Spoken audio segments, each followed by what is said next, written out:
जनपद अध्यक्ष से लेकर मंडी कमेटी संचालक से मंत्री तक के पद पर रहे हमारे मुरैना सुमावली विधानसभा के लोकप्रिय मंत्री जी और पूर्व में इससे विधायक रहे हैं। आज हम उनके साथ मौजूद हैं। आप देख रहे हैं इंडिया रिपोर्टर 24। नमस्कार जी। क्या ग्राउंड रिपोर्ट क्या कह रही है सर बीजेपी की? देखिए, ग्राउंड रिपोर्ट तो आप सबको मालूम है, नज़ारा ही बदल गया। सारी स्थिति आज से 2 महीने पहले जो कांग्रेस के हमारे मित्र बड़े हौसले बुलंद थे उनके, वो आज बिल्कुल डाउन हो गए। आज स्थिति स्पष्ट हो गई है कि भारतीय जनता पार्टी की मध्य प्रदेश में सरकार है और बनने जा रही है। आप जमीनी स्तर के नेता हैं और इस विधानसभा में एक जातिगत समीकरण बनते हैं जिसमें गुर्जर समाज, कुशवा समाज प्लस अन्य समाज। क्या कहता है समीकरण आपका? देखिए, एक बिरादरी से कोई एमएलए नहीं बनता, एक बिरादरी से पंचायत का सरपंच भी नहीं बनता। आप मेरी एक सिड्डी छोड़ गए, आपने जनपद अध्यक्ष की सिड्डी से मेरी शुरुआत की, मंडी डायरेक्टर की सिड्डी से शुरुआत की। मैं ग्राम पंचायत का सरपंच भी रहा हूँ। सरपंच भी रहे हैं आप? मैं ग्राम पंचायत का मैं सरपंच रहा हूँ, मंडी का डायरेक्टर रहा हूँ मैं निर्विरोध, और जनपद का सदस्य रहा हूँ, जनपद का अध्यक्ष रहा हूँ मैं।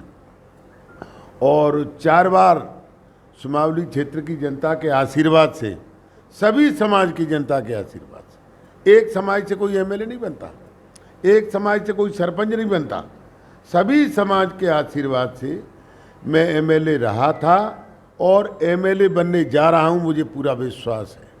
क्यों पहले जनता ने क्यों नकार दिया? ये जनता जाने। मैं तो यही कहूँगा, मुझे पूछा, बहुत अच्छा प्रश्न पूछा आपने। मुझे जनता ने नकारा, मुझे नेताओं ने पूछा कैसे चुनाव हार गए। मैंने एक ही जवाब दिया, मैं जनता की ठीक से सेवा नहीं कर पाया, इसलिए जनता ने हरा दिया। कांग्रेस व ग्राउंड रिपोर्ट के अनुसार भी आपके क्षेत्र में रेत उत्खनन का अवैध कारोबार होता है, तो कहीं लोगों का कहना है कि वहाँ के लोकल पूर्व मंत्री और सभी का उनमें श्रेय जाता है। देखिए, ये आरोप निराधार है। रेत उत्खनन का काम एक कॉन्स्टिट्यूंसी में नहीं चल रहा, एक विधानसभा में नहीं चल रहा। ये भिंड से लगा के और श्योपुर तक जो चंबल के किनारे के गांव हैं, उसमें सभी समाज के लोग रेता का धंधा करते हैं। और मैं तो ये कहूँगा स्पष्ट आपके चैनल के माध्यम से, कोई गलत धंधा नहीं है, चोरी चपाटी थोड़ी कर रहे हैं। वो अपनी पेट पालना कर रहे हैं, किसी एक के लिए धंधा नहीं कर रहे, कोई माफिया के लिए रेता इकट्ठा नहीं कर रहे, सिर्फ अपने पेट पालना के लिए। क्या इसको वैध कर देना चाहिए सरकार को? वैध हमारी सरकार ने कर दिया था, वो उसमें कहीं फॉरेस्ट की दिक्कत आ गई है। हाई कोर्ट, सुप्रीम कोर्ट में कहीं फॉरेस्ट ने एनओसी देने में दिक्कत आई है। वो हमारी केंद्र सरकार फॉरेस्ट से, वहाँ केंद्र सरकार हमारी सुप्रीम कोर्ट में अपना एनओसी दे रही है। और जैसे ही एनओसी देगी, जैसे ही यहाँ टेंडर हो गया था, लेकिन चूंकि ये टेक्निकल फॉल्ट था, वो उन्होंने एनओसी नहीं दी, इसीलिए वो कैंसिल हो गया टेंडर। अभी आपको मालूम है कि 4 महीने पहले या टेंडर भी हो चुके हैं हमारे यहाँ। जल्दी से जल्दी हमारी सरकार, केंद्र की सरकार और प्रदेश की सरकार जो हमारे खदान के घाट हैं उनको खोलने जा रही है, जिससे किसान को रेता लाने में असुविधा न हो। 2023 के चुनाव में बीजेपी को डर है? किस बात का डर है? दिमनी विधानसभा से अभी वर्तमान में केंद्रीय मंत्री नरेंद्र सिंह तोमर को टिकट दिया है और अन्य 5 और केंद्रीय मंत्रियों को दिया है। क्या कहना चाहेंगे? नहीं, ये डर नहीं है। इससे मैं तो ये कहूँगा इतनी मजबूती आई है। माननीय तोमर साहब को जहाँ से कैंडिडेट बनाया है, मैं आज दावे के साथ कहना चाहता हूँ आपके चैनल के माध्यम से कि मुरैना पार्लियामेंट सीट पर सारी की सारी सीटें भारतीय जनता पार्टी के उम्मीदवार चुनाव जीतेंगे। इससे काफ़ी असर पड़ा है। जो टिकट की कतार में थे, जो पूर्व विधायक रह चुके हैं और उससे भी पूर्व में और विधायक रह चुके हैं, और वर्तमान में मंत्री दर्जा है उनके पास में, तो क्या नाराज़गी नहीं जाएगी उनमें? कोई नाराज़गी नहीं है, और इसका असर मुरैना ही मुरैना नहीं, मैं तो ये कहूँगा भिंड और ग्वालियर और मुरैना तीनों विधानसभाओं में इसका असर पड़ेगा। अजब सिंह कुशवाहा जी से आपका कंपटीशन है, क्या कहता है समीकरण, क्या आप उनको हरा पाएंगे? देखिए, ये तो जनता फैसला करेगी, और मुझे पूरा भरोसा है। अजब सिंह हमारे मित्र हैं, अच्छे मित्र हैं, मेरे छोटा भाई हैं, और ये तो फैसला जनता सुमावली की करेगी। और मुझे लग रहा है जिस प्रकार लोगों का आना जाना, मेरी मेल मुलाकात, मुझे लग रहा है जो प्यार मोहब्बत मुझे जनता दे रही है वो निश्चित तौर पर मेरे पक्ष में फैसला होगा। बीजेपी की दूसरी सूची जारी हो चुकी है, अभी तीसरी जारी होने वाली है। शिवराज सिंह जी को अभी तक टिकट नहीं मिला है, क्या कहेंगे? जी, ये मामला मेरे लेवल का नहीं है, क्योंकि मेरे रेंज के बाहर का है, हाई प्रोफाइल मामला है, और शिवराज सिंह जी तो मुख्यमंत्री हैं ही। अब उनके टिकट को कौन काटेगा, वो खुद ही टिकट बांट रहे हैं, ये खुद क्या ही कमाने। क्या कोई बीजेपी की रणनीति है जो कि अभी तक खुलासा नहीं किया है? अब ये तो मामला उनका हो सकता है अंडरस्टूड, आई डोंट नो। अच्छा, तो अभी तक लाडली लक्ष्मी का जो एक नया उन्होंने सबूका छोड़ा है कि 1,000 से लेकर 3,000 रुपये देंगे और उसको 10,000 रुपये में परिवर्तित करेंगे। बीजेपी के मुख्यमंत्री ने घोषणा की है लाडली बहनों के लिए, क्या ये चुनावी स्टंट है सर? देखिए, ये चुनावी स्टैंड नहीं है। अगर चुनावी स्टैंड होता तो हम इसकी घोषणा करते। हमने इसको धरातल पर उतार के बता दिया है। 1200 रुपये अभी हमारी लाडली बहनाओं को मिलने लगे हैं, और 3,000 तक मिलेंगे। अगर ये सबूका होता तो हम घोषणा करते, हमारे चुनाव घोषणा पत्र में होता कि हमारी सरकार बनेगी तो हम 2,500 2,000 देंगे, या 1,200 देंगे, या 15 देंगे। हमने तो शुरुआत कर दी है। यदि आप विधायक बनते हैं तो अभी तक आपने जो नहीं किया युवाओं के लिए, शिक्षा के लिए, स्वास्थ्य के लिए, अपनी विधानसभा में और मुरैना में क्या करना चाहेंगे आप? देखिए, मेरी पहली प्राथमिकता होगी सुमावली विधानसभा क्षेत्र में इंडस्ट्री लगाना, क्योंकि हमारे नौजवान पढ़े लिखे लोग जो बेरोजगार हैं वो बाहर लोग नौकरी करने के लिए जाते हैं, रोजगार के लिए जाते हैं। मेरी पहली प्राथमिकता होगी कि यहाँ हम अच्छे इंडस्ट्री लाएं, ताकि हमारे पढ़े लिखे लोग गुजरात है और दिल्ली है और बाहर अलग अलग प्रदेशों में जाते हैं, वो बाहर न जाएं और यहीं उनको रोजगार मिले। ऐसी मेरी पहली प्राथमिकता होगी। आप तो अपना काम ये लाडली बहनाओं का जो उन्होंने मुख्यमंत्री जी ने जो शुरुआत की है 1,000 से 3,000 तक लेकर, आप अपनी विधानसभा में उनकी सामाजिक सुरक्षा और महिलाओं के लिए और बेटियों के लिए कोई विशेष अभियान चलाना चाहते हैं, या आपके स्तर पर उनकी सुरक्षा करना चाहते हैं कुछ? नहीं, हमारी सरकार रक्षा सुरक्षा और जो लाडली बहनाओं को 1,200 रुपये 1,250 शुरुआत हो गई है, और भी हम अभी हमारी सरकार ने ये घोषणा की है माननीय मुख्यमंत्री जी ने कि हम उनको लाडली बहना को आवास भी देंगे, और वो आवास फॉर्म भरना शुरू हो गए हैं। जो हमारी लाडली बहना, इनको लाडली बहनाओं को पैसे मिल रहे हैं, उनको हम आवास भी दिला रहे हैं। 1,250 से 3,000 तक पहुंचेगा पैसा, और उनको आवास भी होगा।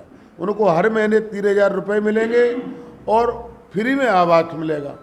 आप बताइए कितना आनंद आएगा उनको, आएगा कि नहीं आएगा? जन आक्रोश और जन आशीर्वाद, क्या अंतर है?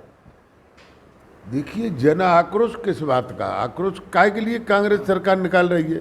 जन आशीर्वाद तो हमारी यात्रा थी, हम जनता के आशीर्वाद के लिए निकले, और जनता ने हमें आशीर्वाद दिया, और जनता हमें आशीर्वाद 2023 में देने जा रही है।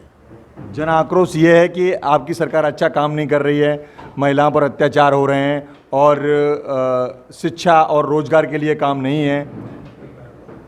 देखिए, ये कहना बिल्कुल निराधार है उनका। अगर महिलाओं के साथ अत्याचार अन्याय हमारी सरकार करती तो ये लाडली बहना कमलनाथ जी ने क्यों नहीं चालू कर दी? कमलनाथ जी की सरकार तो 15 महीने रही, उनने कभी सोचा कि लाडली बहनाओं के लिए हम ऐसा कोई साधन करें जिससे वो अपने पति के ऊपर निर्भर न हो?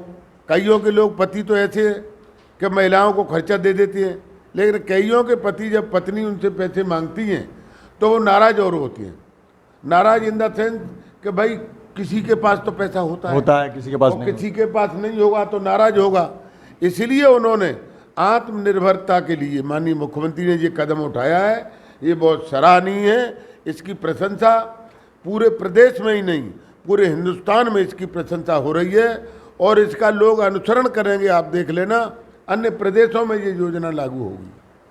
शिवराज सिंह चौहान जी की सभाओं में लाडली बहनाओं को इकट्ठा करने के लिए पैसे दिए गए, ये कहना है उनका, कांग्रेस का। ये बिल्कुल कांग्रेस का कहना निराधार है।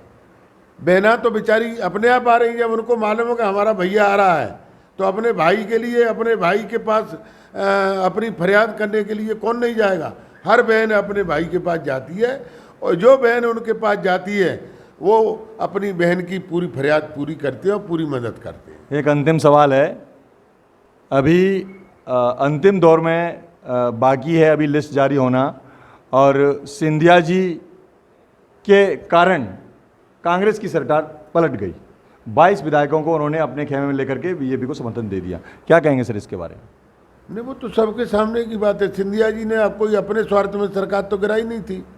जब कमलनाथ जी ने ये कहा कि मेरी सरकार बनेगी, राहुल गांधी ने कहा था हमारी सरकार बनेगी और 10 दिन में हम कर्जा, किसान का सारा कर्जा माफ कर देंगे। और प्रयास किया उन्होंने, कोई थोड़ा बहुत प्रयास किया, सारा कर्जा नहीं किया। 1,25,000 रुपये, 50,000 रुपये ऐसे लोगों के वापस किए उन्होंने। लेकिन उन्होंने ये वायदा किया था, उस समय में कांग्रेस में था। हाँ, राहुल गांधी ने शपथ के दिन कहा कि कमलनाथ जी आज शपथ ले रहे हैं और 10 दिन में ये किसान का कर्जा माफ नहीं करेंगे तो हम 11वें दिन मुख्यमंत्री को हटा देंगे। ये हमारे सामने राहुल गांधी जी ने वायदा किया था। जब 10 दिन में उन्होंने ये वायदा पूरा नहीं किया, 10 महीने में वायदा पूरा नहीं किया था, तो हम लोगों ने कहा कि भाई कमलनाथ जी या तो किसान का कर्जा वापस करो, माफ करो, और नहीं ऐसे गद्दी नहीं छोड़ूंगा। हमने कैसे छोड़ोगे बता दो। हाँ, राजा मैदान में, हमने क्या आ गए मैदान में, हमको मैदान में ललकारा। हमने कहा तो आज देख लो, सिंधिया जी को तो उन्होंने यहाँ तक कह दिया था कि आप सड़क पे आ जाओ। तो महाराज ने कहा कि भाई सड़क की बात नहीं है, जो वायदा किया है जनता का उसकी वायदा पूरा करो। बोले कि नहीं वायदा पूरा करूँगा, क्या करोगे तुम? उन्होंने कहा कि मैं जनता के साथ सड़क पर आऊँगा। अतिथि शिक्षकों के लिए सड़क पर आने की बात कही थी उन्होंने। नहीं, अतिथि शिक्षक के बारे में कही थी, उन्होंने कर्जा माफ़ी के बारे में बात कही थी, उन्होंने विकास कार्यों के बारे में बात कही थी। कमलनाथ जी का एक ही जवाब था कि आ जाओ सड़क पे। तो देख लो, कमलनाथ जी तो सड़क पे, सिंधिया जी तो सड़क पे आ नहीं पाए, लेकिन कमलनाथ जी सड़क पे जरूर घूम रहे हैं। नेताओं का तो काम है साहब सड़क पर घूमना। अरे वो सड़क पे भी तो नहीं चल पाते, हेलीकॉप्टर में चलते हैं। कमलनाथ जी तो हेलीकॉप्टर के हैं। मैं कहता हूँ दावे के साथ, एक 25 किलोमीटर बाई रोड चले जाएं 4 व्हीलर से, 25 किलोमीटर कमलनाथ जी चल नहीं सकते। आप भी फॉर्च्यूनर में चलते हैं? नहीं, मैं तो फॉर्च्यूनर से भी चलता हूँ, मैं मोटरसाइकिल से भी चलता हूँ, मैं छोटी से छोटी गाड़ी से चलता हूँ, बड़ी से बड़ी गाड़ी। पैदल यात्रा भी करते हैं? पैदल भी करता हूँ मैं, कोई दिक्कत नहीं मुझे चलने में। मुझे तो ये हमारे ये लड़के बैठे हैं नौजवान, इनके साथ दौड़ा लो, मुझे पूरा उम्मीद है कि मैं इनके संग ही दौड़ेंगे। थोड़ा बहुत पीछे रहूँ, जरूर रहूँगा, लेकिन बराबर दौड़ूंगा। मेरा तात्पर्य है कि विधायक बनने के बाद जनता की सेवा के लिए आप पैदल चलकर जाएंगे? पैदल चल के नहीं जाऊंगा, सिर के भर पैदल चल के जाऊंगा। पैदल तो हर आदमी चलता है। सुमावली क्षेत्र की जनता को मैं अपने परिवार का सदस्य मानता हूं और परिवार का सदस्य मान के मैं सेवा करता हूं।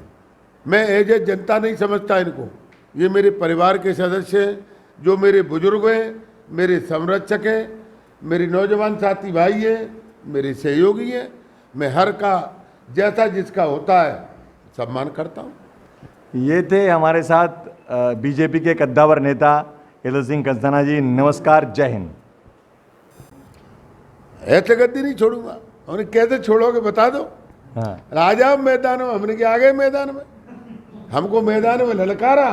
हमने कहा तो आज देख लो, सिंधिया जी को तो उन्होंने यहाँ तक कह दिया था कि आप सड़क पे आ जाओ।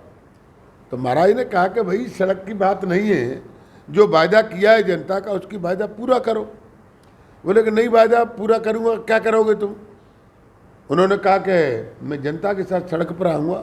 अतिथि शिक्षकों के लिए सड़क पर आने की बात कही थी उन्होंने। नहीं, अतिथि शिक्षक के बारे में कही थी, उन्होंने कर्जा माफ़ी के बारे में बात कही थी, उन्होंने विकास कार्यों के बारे में बात कही थी। कमलनाथ जी का एक ही जवाब था कि आ जाओ सड़क पे। तो देख लो, कमलनाथ जी तो सड़क पे, सिंधिया जी तो सड़क पे आ नहीं पाए, लेकिन कमलनाथ जी सड़क पे जरूर घूम रहे हैं। भाई नेताओं का तो काम है साहब सड़क पर घूमना। अरे वो सड़क पे भी तो नहीं चल पाते हैं, हेलीकॉप्टर में चलते हैं। कमलनाथ जी तो हेलीकॉप्टर के हैं। मैं कहता हूँ दावे के साथ एक 25 किलोमीटर बाई रोड चले जाएं, 4 व्हीलर से 25 किलोमीटर कमलनाथ जी चल नहीं सकते। आप भी फॉर्च्यूनर में चलते हैं? नहीं, मैं तो फॉर्च्यूनर से भी चलता हूँ, मैं मोटरसाइकिल से भी चलता हूँ, मैं छोटी से छोटी गाड़ी से चलता हूँ, बड़ी से बड़ी गाड़ी। पैदल यात्रा भी करते हैं? पैदल भी करता हूँ मैं, कोई दिक्कत नहीं मुझे चलने में।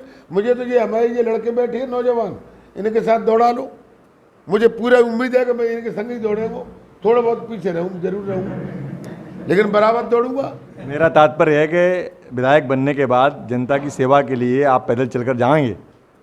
पैदल चल के नहीं जाऊंगा, सिर के भर पैदल चल के जाऊंगा। पैदल तो हर आदमी चलता है। सुमावली क्षेत्र की जनता को मैं अपने परिवार का सदस्य मानता हूं और परिवार का सदस्य मान के मैं सेवा करता हूं। मैं एज ए जनता नहीं समझता इनको, ये मेरे परिवार के सदस्य हैं, जो मेरे बुजुर्ग हैं, मेरे संरक्षक हैं, मेरे नौजवान साथी भाई हैं, मेरे सहयोगी हैं। मैं हर का जैसा जिसका होता है सम्मान करता हूँ। ये थे हमारे साथ बीजेपी के कद्दावर नेता केदार सिंह कंसाना जी। नमस्कार, जय हिंद।